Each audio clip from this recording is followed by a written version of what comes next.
So my list is ready. It's done. I've got the battle sheets printed out. Honestly, I'm not changing anything.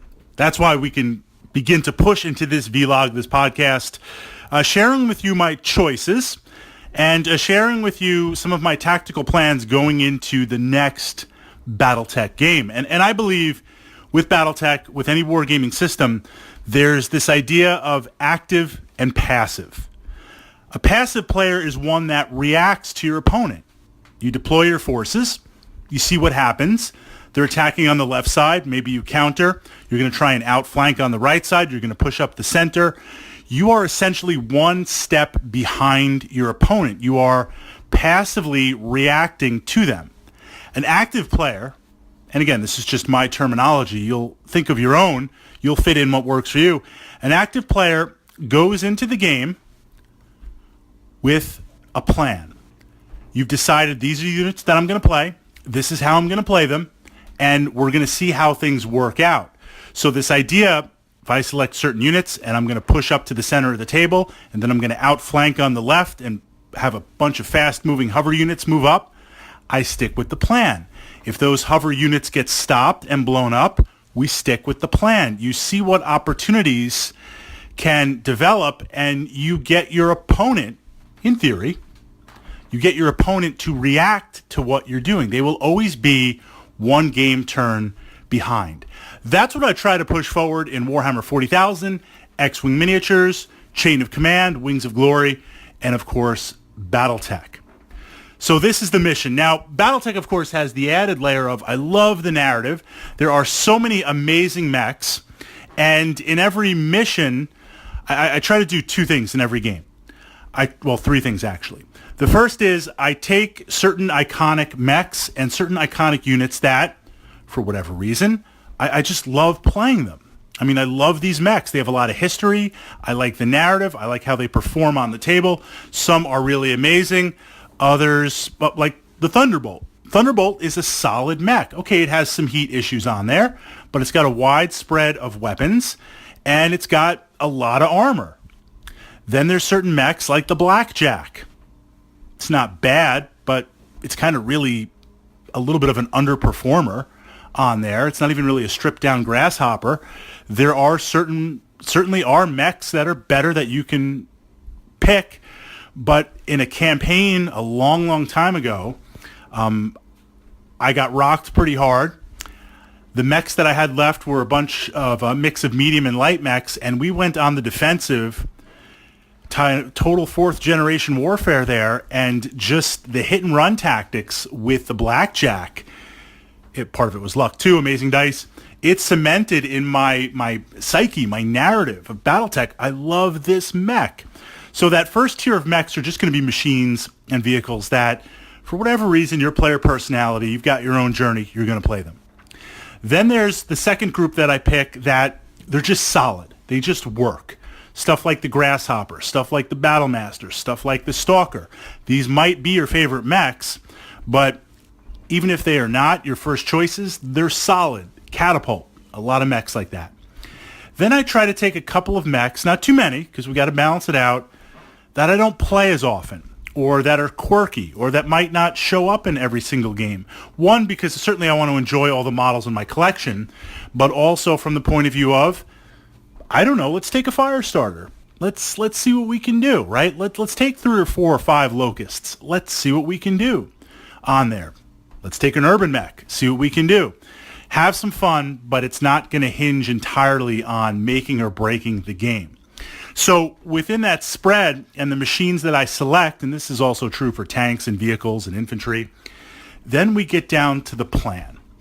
And I say to myself, what is the plan? So that's the matrix going in. Here is the mission.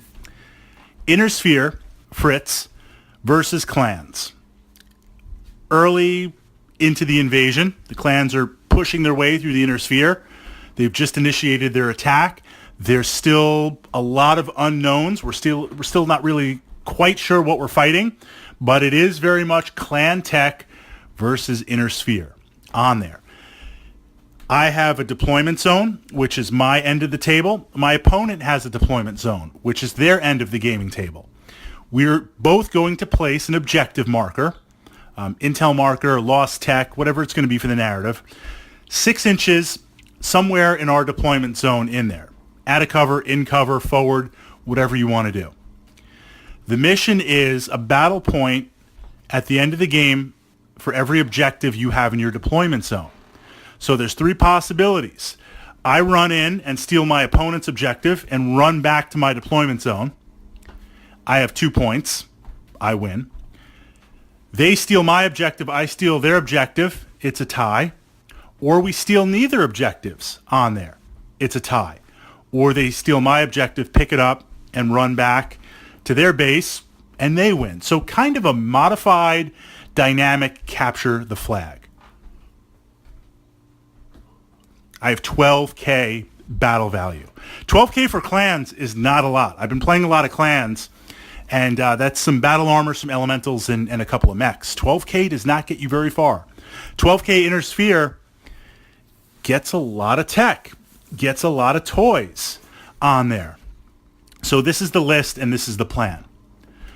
3 battle groups, or 3 groups. The first is going to dig in and literally build, I was going to say, a wall of fire, a ring of steel, a defensive position around this objective. I'm going to take infantry. I'm going to try and place the objective more or less in cover, hopefully not stuff that blocks line of sight. I mean, I don't know the table we're going to be playing on yet and the terrain, but hopefully with some cover so I can get cover for the infantry, but nothing that blocks line of sight. I want to have complete, unhindered, minimal cover, line of sight to my objective on there. We're going to give it infantry.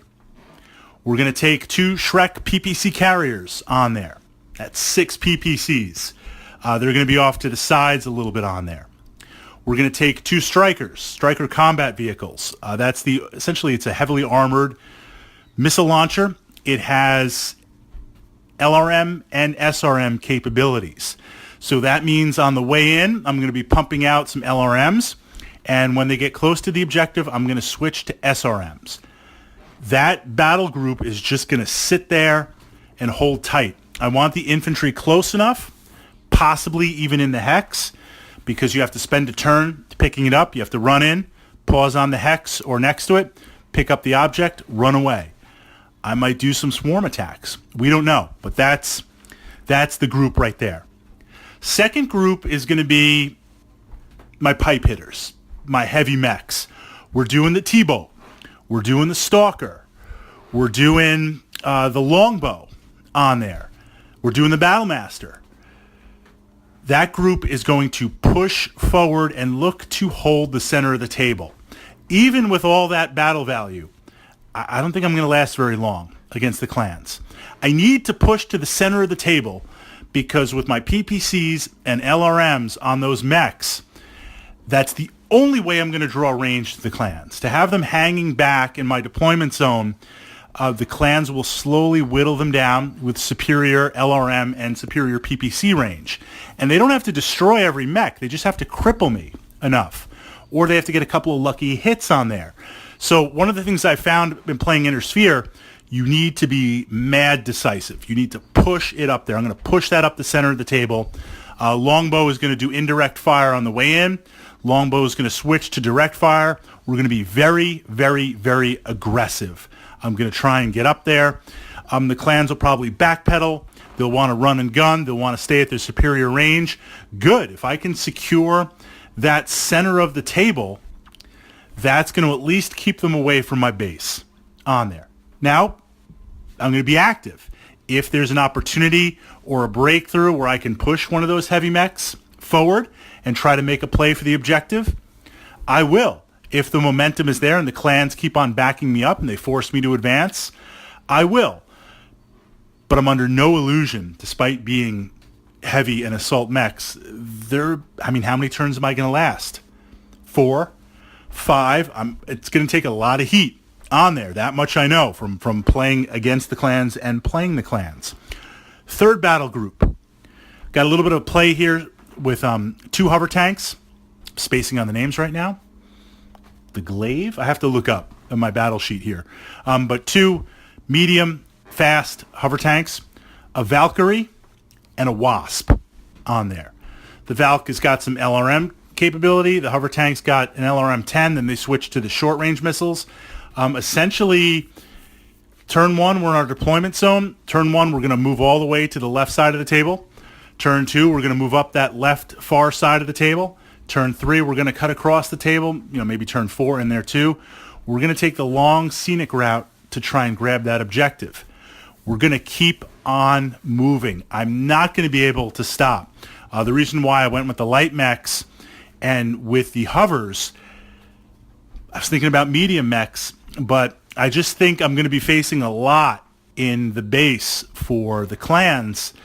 Armor is almost going to be negated. At first I thought if I take a relatively fast medium or medium with somewhat speed, I could still get the speed. I've got the armor to save me. I'm going to gamble. I don't think it is. I think the only thing that's going to save me is running or hovering, floating multiple hexes a turn to stack that defensive dice on there, to stack the movement dice.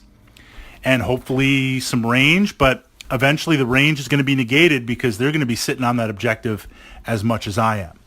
That's the plan. That's where we're going in. We're going to see how it plays out. And again, I don't really know what I'm facing, but regardless of what I'm going to be facing with the tech for the clans, we're going to be aggressive, we're going to be agile, and we're going to be ready to change at a moment's notice.